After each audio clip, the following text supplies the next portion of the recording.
வீடியோவில் ரிங் முறுக்கு எப்படி செய்யறதுன்னு பார்க்க போறோம். வெறும் பச்சரிசி மாவு மட்டுமே வச்சு ரொம்பவே சூப்பரா இந்த ஸ்நாக்ஸ் ரெடி பண்ணலாம்.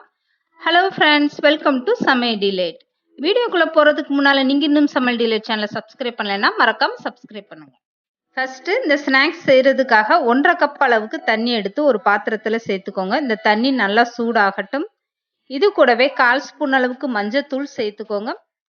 1/4 ஸ்பூன் அளவுக்கு தனி மிளகாய் தூளும் சேர்த்துக்கோங்க. இந்த ஸ்நாக்ஸுக்கு தேவையான அளவு உப்பும் சேர்த்துக்கோங்க. அடுத்ததா 1 ஸ்பூன் அளவுக்கு பெருங்காயத்தூள், 1/4 ஸ்பூன் அளவுக்கு ஜீரகம், 1/4 ஸ்பூன் அளவுக்கு கருப்பு எள்ளு சேர்த்துக்கோங்க. இதெல்லாம் சேர்த்துட்டு நல்லா கலந்து விட்டுருங்க. இந்த தண்ணி நல்லா சூடாகட்டும். கொதி வரும்போது நீங்க இந்த மாவை சேர்த்துக்கோங்க. 1 கப் அளவுக்கு பச்சரிசி மாவு எடுத்துக்கோங்க. எந்த கப்பில் 1.5 கப் அளவுக்கு தண்ணி எடுக்கிறீங்களோ அதே கப்பில் 1 கப் அளவுக்கு அரிசி மாவு எடுத்துக்கோங்க. அது கரெக்டான அளவு. 1 கப் அரிசி மாவுனா 1.5 கப் அளவுக்கு தண்ணி கரெக்டான அளவு. இதுக்கு மேல தண்ணி சேர்க்காதீங்க. மாவு சேர்த்துட்டு நல்லா கலந்து கொடுங்க. ஸ்டவ்வை குறைச்சே வச்சுக்கோங்க. இந்த மாவை தண்ணியில சேர்த்ததுமே கெட்டி ஆக ஆரம்பிக்கும். நல்லா கலந்து கொடுத்துட்டு 2 ஸ்பூன் அளவுக்கு நெய் சேர்த்துக்கோங்க. அப்படி இல்லைன்னா உங்கள்கிட்ட பட்டர் இருக்குன்னா அது கூட சேர்த்துக்கோங்க. மாவு இந்த அளவுக்கு கெட்டியானதுமே ஸ்டவ்வை ஆஃப் பண்ணிட்டு நல்லா சூடு பொறுக்கிற அளவுக்கு ஆற விட்டுருங்க. அதுக்கப்புறம் கையை வச்சுட்டு மாவை நல்லா பிசைய ஆரம்பிங்க. இந்த மாவு நல்லா சூடு பொறுக்கிற அளவுக்கு இப்படி நல்லா பிசைஞ்சு எடுத்துக்கோங்க. இப்போ மாவு ரெடி ஆயிடுச்சு. ஒரு சப்பாத்தி கட்டையில போட்டுட்டு நல்லா பிசைஞ்சுக்கோங்க. எந்த அளவுக்கு நீங்க மாவு பிசைறீங்களோ அப்போ உங்களுக்கு உருட்டும் போது விரிசல் எதுவுமே விழுகாம நல்லா வரும் இந்த ரிங் முறுக்கு.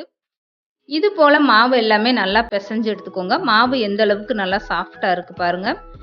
1 கப் அரிசி மாவுக்கு 1.5 கப் அளவுக்கு தண்ணி கரெக்டான அளவு. இதுக்கப்புறம் நீங்க தண்ணி சேர்த்துட்டீங்கன்னா மாவு உருட்ட வராது, ரொம்ப கொல கொலன்னு ஆயிடும். இப்போ இந்த மாவுல இருந்து கொஞ்சமா பிரிச்சு எடுத்து சப்பாத்தி கட்டையில வச்சுக்கோங்க.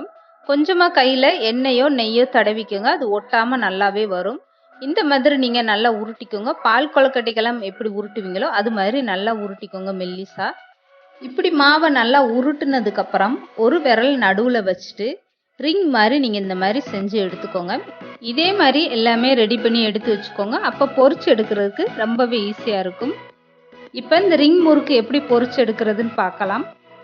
இப்போ இந்த ரிங் முறுக்கு பொரிச்சு எடுக்கிறதுக்காக எண்ணெய் நல்லாவே சூடாயிருச்சு.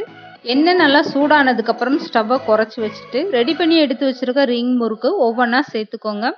ஸ்டவ்வை குறைச்சி வச்சுட்டே பொரிச்சிங்கன்னா தான் நல்லா வெந்து மொறு மொறுன்னு வரும். எடுத்ததுமே ஸ்டவ்வை ஃபுல்லாக வச்சிடாதீங்க. அப்போ மேலே மட்டும் நல்லா வெந்திருக்கும். உள்ளே இந்த ரிங் முறுக்கு வேகாமையே இருக்கும். இப்போ இந்த ரிங் முறுக்கு நல்லாவே செவந்துருச்சு பாருங்க.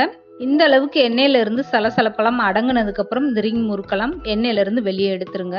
இந்த அளவுக்கு நல்லா செவக்க விட்டீங்கன்னா தான் கிறிஸ்பியா இருக்கும். இப்போ இந்த ரிங் முறுக்கு கையில சுத்த உங்களுக்கு கஷ்டமா இருக்குதுன்னா ரொம்பவே ஈஸியா ஒரு மெத்தட் சொல்லித்தரேன் பாருங்க. இந்த ரிங் முறுக்கை சுத்துறதுக்காக இடியாப்ப உலக்குல ஸ்டார் வச்சு எடுத்துக்கோங்க. ஒரு தட்டுல இந்த மாதிரி நீளமா புழிஞ்சு விட்டுக்கோங்க.